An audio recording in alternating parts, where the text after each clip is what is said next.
വൃത്തിയുടെ ബന്ധത്തെ ചമഞ്ഞ് വന്നോളും. ഇനി ഈ വീട്ടിൽ സ്വസ്ഥത ഉണ്ടാവുമെന്ന് മാത്രം കരുതണ്ട. അങ്ങോട്ട് ചെന്നിട്ടുണ്ട് വർത്താനം പറഞ്ഞ് ഇറക്കി വിടണം അവറ്റവളെ. മനുഷ്യനെ പേടിപ്പിച്ചറിഞ്ഞല്ലോ. മനുഷ്യനെ കണ്ട കുറച്ച് പേടിക്കുന്നതൊക്കെ നല്ലതാ. അതെ, നിങ്ങൾ ഇഷ്ടത്തെ കാണാൻ വന്നതല്ലേ? വന്നാ കണ്ടിട്ട് പോകണം. എന്തിനാ കിച്ചണിലോട്ട് തള്ളി കയറി വരുന്നത്? മഞ്ജിമയെ കൂടി കാണേണ്ട രീതിയിലൊന്ന് കണ്ടിട്ട് പോകാന്ന് കരുതി തന്നെയാ ഇങ്ങോട്ട് വന്നത്. മനസ്സിലായില്ല.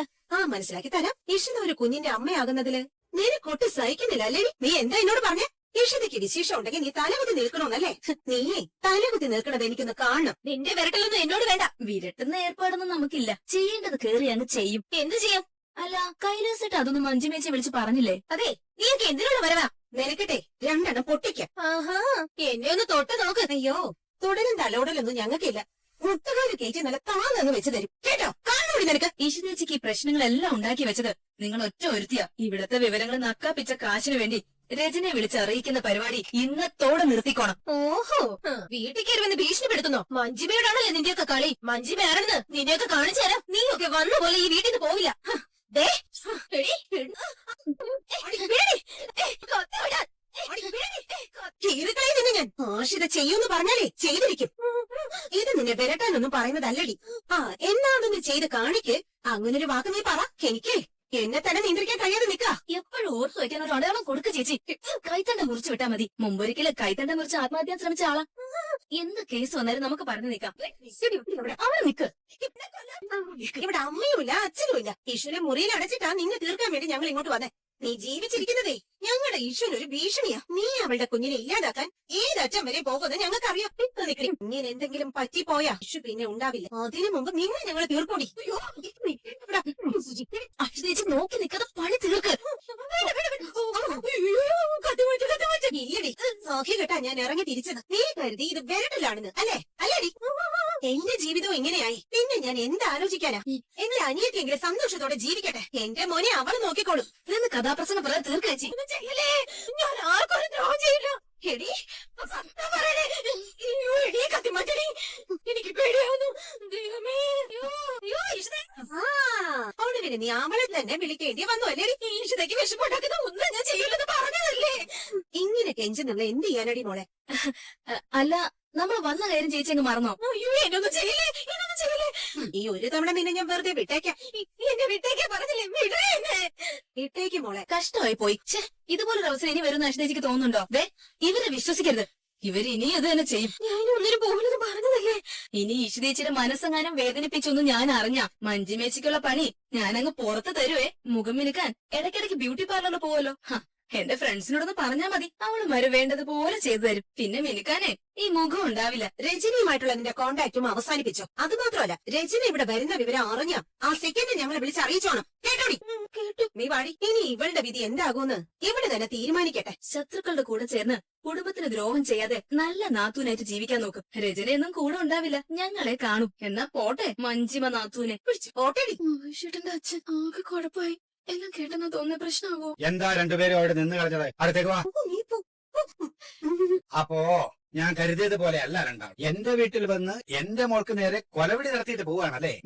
കൊള്ളാം, നന്നായിട്ട്. അല്ല, അത് പിന്നെ അച്ഛൻ തെറ്റിദ്ധരിക്കരുത്. ഞാൻ നല്ലത് തന്നെയാണ് ധരിച്ചിരിക്കുന്നത്. ഇത് ആര് പറഞ്ഞു തന്നല്ല, എന്റെ കാത് കൊണ്ട് കേട്ടതാ. സുചിത്ര ഈ വീട്ടിൽ മരുമകളായി വരാൻ കാത്തിരിക്കുന്ന കുട്ടിയൽ. നിന്റെ സ്വഭാവം ഇങ്ങനെയാണെങ്കിൽ നിനക്ക് കരിയിലകുമ്പോ നീ എന്റെ ഭാര്യയെ ഫ്ലാറ്റിൽ നിന്ന് താഴെ എടുത്തെറിയുമല്ലോ. അയ്യോ, അച്ഛൻ തെറ്റിദ്ധരിച്ച സംസാരിക്കുന്നത്.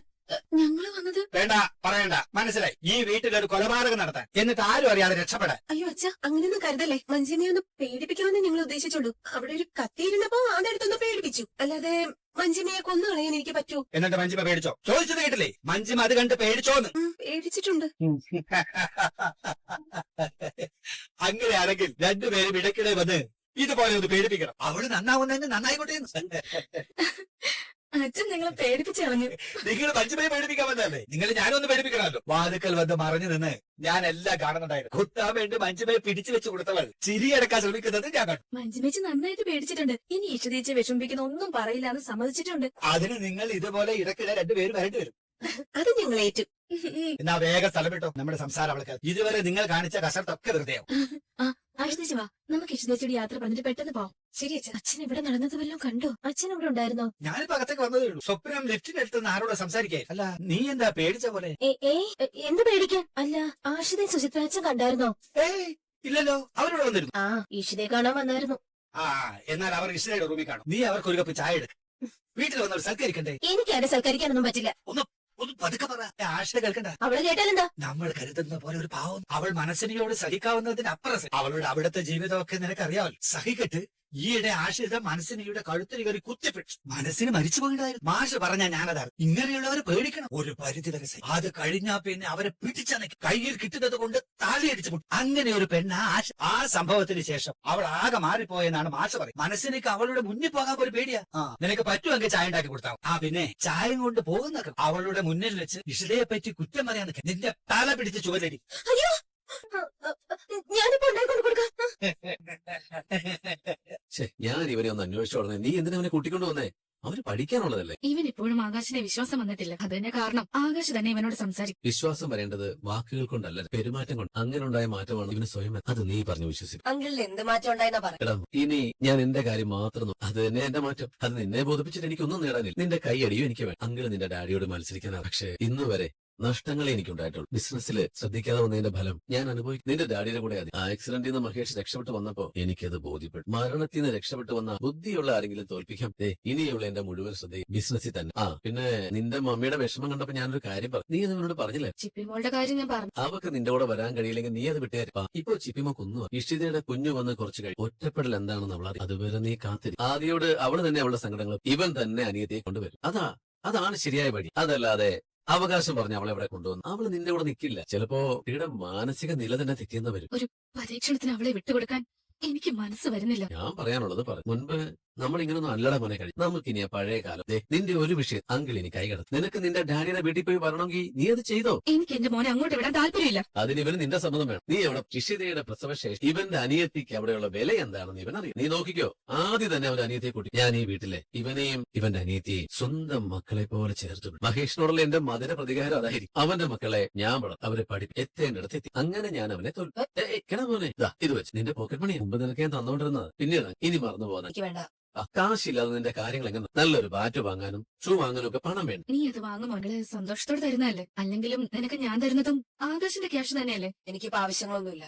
നീ വെറുതെ എങ്ങനെ ഇത് പിടിച്ചേ വെച്ച് വെക്കണ. അങ്കിളിന്റെ മനസ്സിൽ ഒന്നുമില്ല. ഉള്ളത് സ്നേഹം. ഈ അങ്കിളിനെ ഉച്ചയ്ക്കൊന്ന് നോമായി പടി ഇല്ലടാ. അവന് വിശ്വാസമൊന്നും വന്നിട്ടില്ല. അവൻ നമ്മുടെ വഴിക്ക് വരും. വരാതെ ഇവിടെ മഹേഷിന്റെ സ്വാധീനം വലയെത്തിയെന്ന് ഞാൻ ഇങ്ങനെ പല നമ്പറിലൂടെയും അവനെ നിനക്കെതിരെ മുമ്പേ ഞാൻ കരുതി വെച്ചത് നിന്റെ മകനെ തന്നെയാണടാ. അതിനിടയ്ക്കേറി നീ കളിച്ചു. ഇനി ആകാശ് മേനോന്റെ ഉഴവ. ഹലോ ആദ്യേട്ടാ. ഞാനൊക്കെ കൺഫ്യൂഷനില്ല ചിപ്പി. എന്താ ആദ്യേട്ടാ? ആദ്യേട്ടൻ പറ. ഞാൻ പറയുന്ന കാര്യങ്ങള് നീ മറ്റാരോടും പറയില്ലെന്ന് ആദ്യം പ്രോമിസ് ചെയ്യും. പ്രോമിസ്. അങ്കിൾ ഇപ്പൊ എന്നോട് ഭയങ്കര സ്നേഹ. നീ ഡാഡിയുമായി ഒരു പ്രശ്നത്തിനും ഇല്ലെന്ന് അങ്കിള് പറയും. അത് സത്യാണോ? ഞാനത് വിശ്വസിക്കില്ല ജിം. എനിക്കറിയില്ല അങ്കിൾ ആരാന്ന്. എന്നിട്ട് എന്നെ വിളിച്ച് കുറെ ക്യാഷ് പോക്കറ്റ് മണിയെ തന്നു. അങ്കിൾ നല്ലവനായെങ്കിൽ അത് നല്ലതല്ലേ? അതൊന്നും അല്ല ഞാൻ നിന്നോട് പറയാൻ വന്നേ. പിന്നെ ഇഷിതാമ്മയ്ക്ക് കുഞ്ഞുണ്ടാവും. അവര് നിന്നെ അകറ്റി നിർത്തും. അങ്കിൾ എപ്പോഴും പറയാറുണ്ട്. നിനക്ക് അങ്ങനെ തോന്നുന്നുണ്ട്? ഞാൻ പറഞ്ഞിട്ടില്ലേ അമ്മ കുഞ്ഞാവെ പ്രസവിക്കുന്നത്. പിന്നെ അമ്മ എന്തിനാ എന്നെ അകറ്റി നിർത്തുന്നത്? ശരിയാണ്. ഇഷിതാമ്മയ്ക്ക് ഒരു കുഞ്ഞു വരുമ്പോ നിന്നോട് പഴയ സ്നേഹം ഉണ്ടാവും. സ്വന്തം കുഞ്ഞിനോടല്ലേ കൂടുതൽ സ്നേഹം ഉണ്ടാവും. അത് പിന്നെ വേണ്ടേ? അത് കൊച്ചു കുഞ്ഞാവയല്ലേ ആദ്യേട്ടാ? അമ്മയേക്കാൾ എനിക്കാവും എന്റെ കുഞ്ഞുവാവയുടെ സ്നേഹം കൂടുതൽ. എല്ലാവരും കൂടുതൽ സ്നേഹിക്കേണ്ടത് കുഞ്ഞാവെ മാത്രമാണ്. അമ്മ എന്നെ അകറ്റി നിർത്തുമെന്ന് പറയുന്നത് അങ്കിളുടെ കുശുമുണ്ടാ. എന്റെ അമ്മയ്ക്ക് ആരെ അകറ്റി നിർത്താൻ പറ്റില്ല. എല്ലാവരുടെയും സ്നേഹം അമ്മയ്ക്കുള്ളത്. ആദ്യമായിട്ട് അതൊന്നും വിശ്വസിക്കരുതേ. അയാൾ ആരാന്ന് എനിക്കറിയില്ല ചിപ്പി. ഇതൊക്കെ അയാളുടെ അഭിനയ. മമ്മി അതിൽ വീണു. പക്ഷെ എന്നെ അതിന് കിട്ടില്ല. അങ്കിൾ ദുഷ്ടനാ, ചീത്ത. ഡാഡിയെ നശിപ്പിക്കാനാ അയാള് നടക്കുന്നത്. എനിക്ക് അപ്പോ മുട്ടക്കറിയും കഴിക്കണം. ഒരച്ഛനാവുന്നതിന്റെ ത്രില്ലും സുഖവും ദൈവം എനിക്ക് ഇപ്പൊ ഒരു കാലത്ത് ഇവളി മാധവിന്റെ പെണ്ണായിരുന്നു.